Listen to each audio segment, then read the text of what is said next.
네, 주님을 아는 것이 우리 힘입니다. 한 주간도 평안하셨습니까? 오늘은 박영동 교수의 성령 충만 실패한 이들을 위한 은혜 중에서 6장 감동체험의 위력과 함정을 함께 나누겠습니다.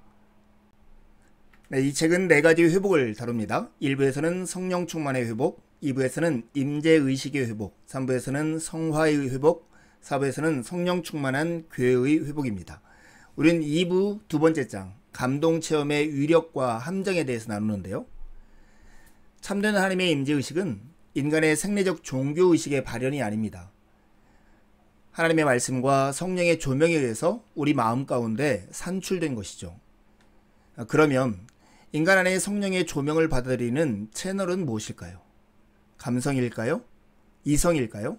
아니면 제3의 감각기능일까요? 결론을 말하면 우리는 말씀과 성령의 조명에 의해서 생산된 믿음을 통해서 하나님의 임재를 전인적으로 인식하고 체험합니다. 성령의 조명을 수용하는 통로가 무엇인가? 이것이 이 과가 던지는 질문입니다. 전통적으로 이성을 가장 안전한 통로로 생각해 왔습니다. 일종의 주지주의적 경향이죠. 이성은 진리를 인식함에 있어서 객관성과 합리성을 확보해주는 반면에 비이성적인 것, 즉 감정이나 체험은 주관적이고 혼란스러워서 진리를 파악함에 있어서 이성에 비해서 항상 열등하고 주변적인 것으로 간주되어 왔습니다. 이러한 영향으로 전통적인 신학도 합리적인 인식과 논리적인 일관성을 중요시한 나머지 신앙의 감정적 요소와 체험적 요소를 평가절하해 왔습니다. 이게 마땅할까요? 주지주의 방향으로 기울어져 있는 이러한 양극화 문제를 해결하려면 감정의 역할을 재평가해야 합니다. 하나님의 신비를 합리적인 이성으로 다 파악하고 설명할 수는 없습니다. 성경에서 하나님을 안다는 것은 합리적인 이성으로만 아는 것이 아니라 가슴으로, 체험적으로 아는 것을 의미합니다. 인식의 대상이 차가운 사실이나 사물일 때는 합리적 이성으로 충분합니다. 하지만 살아있는 인격일 때는 그 인격에 대한 단순한 정보만이 아니라 그 인격과의 사랑의 관계 속에서 감정이 중요한 알매 기능을 하는 것이죠. 니버가 이렇게 얘기했습니다. 감정은 개념적이며 사변적인 이성으로 파악할 수 없는 참되고 확고하고 영구적인 것을 감지할 수 있게 한다. 그러면 우리는 감정의 역할을 재평가해야 하는 것이죠. 감동된 마음과 합리적인 사고는 결코 모순되지 않습니다. 하나님의 사랑을 아는 데는 마음의 감각이 개입됩니다. 교리에 대한 단순한 지적 이해는 마치 어떤 사람이 꿀을 보고 만져보기는 했지만 맛을 보지는 못한 것과 같습니다. 종교적 감성은 신앙의 핵심입니다. 감동된 마음과 합리적인 사고는 결코 참된 신앙 안에서 모순되지 않습니다. 칼빈도 믿음을 마음의 정서에서 우러나오는 지식이라고 정의했습니다. 우리는 이런 결론을 말할 수 있습니다. 성령 하나님은 신자 안에 죄로 말미암아 마비된 영적인 감각을 소생시켜서 하나님의 영적인 실존에 눈뜨고 반응하게 하십니다. 이 영적인 감각의 핵심은 바로 믿음입니다. 우리는 말씀과 성령의 조명에 의해서 생산된 믿음을 통해서 하나님의 임재를 전인적으로 인식하고 체험하는 것이죠. 감동체험의 위력은 매우 큽니다. 개인적으로도 그렇고 시대적으로도 보아도 그렇습니다. 개인적으로 보면 감정이 우리 신앙에 지대한 영향을 미치는 것을 우리가 알 수 있습니다. 윌리엄 제임스는 영적 감정이 인격적 에너지의 센터라고 했습니다. 영적 감정이 교인들을 움직이는 강한 추진력입니다. 머리로 이해해도 가슴이 감동되고 설득되지 않으면 우리의 의지는 움직이지 않습니다. 의지적인 행동은 우리 마음의 끌림과 애착에 의해서 결정될 수밖에 없습니다. 에드워즈의 말대로 그 어떤 영적 진리도 사람의 감정을 불러일으키지 않는 한 그를 변화시키지 못합니다. 감동체험의 위력은 시대적 상황을 봐도 이해할 수 있습니다. 우리는 감각의 시대를 살고 있습니다. 합리적 이성이 지배하던 시대와는 달리 점점 감성과 영성에 의해서 사람들이 주관되고 있습니다. 필이 오지 않으면, 감동되지 않으면 사람들이 움직이지 않습니다. 그래서 앞으로의 교회는 이 시대의 영적 필요를 채워주는 교회가 되어야 합니다. 진정한 영적 체험, 즉 하나님의 현존을 체험할 수 있는 성령 충만한 공동체가 되어야 하는 것이죠. 교회는 말씀에 근거한 성령 체험을 장려해야 합니다. 왜 그럴까요?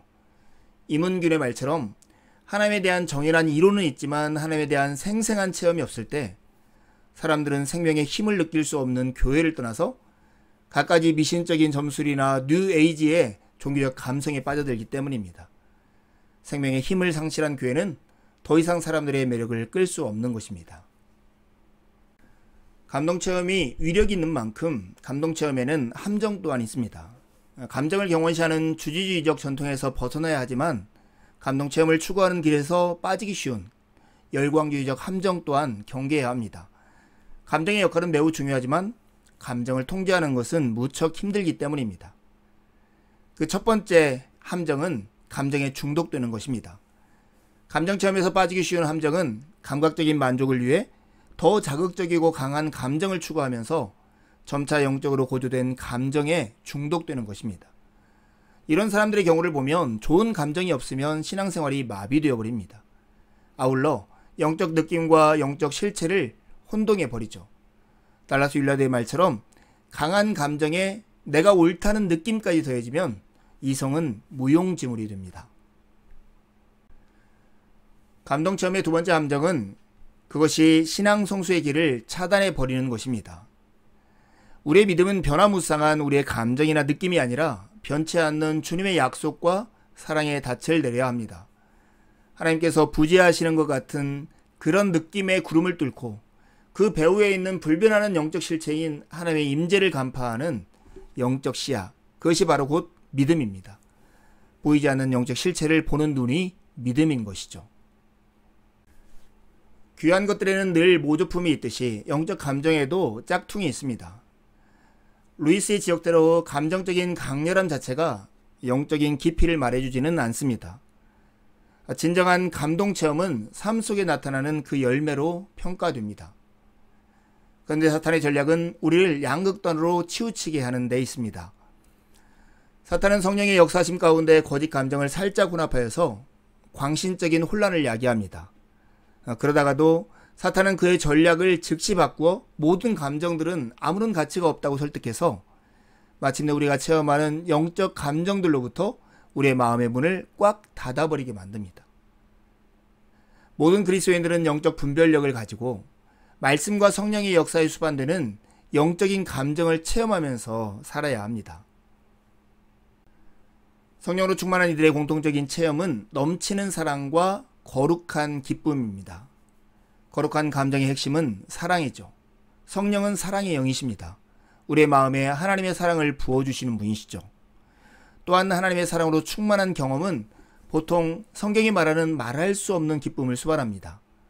성령 충만은 사랑에 미치시고 취하신 삼위 하나님의 거룩하신 가슴에서 흘러나오는 뜨거운 사랑의 용암이 우리 가슴에 흘러 들어오는 것입니다.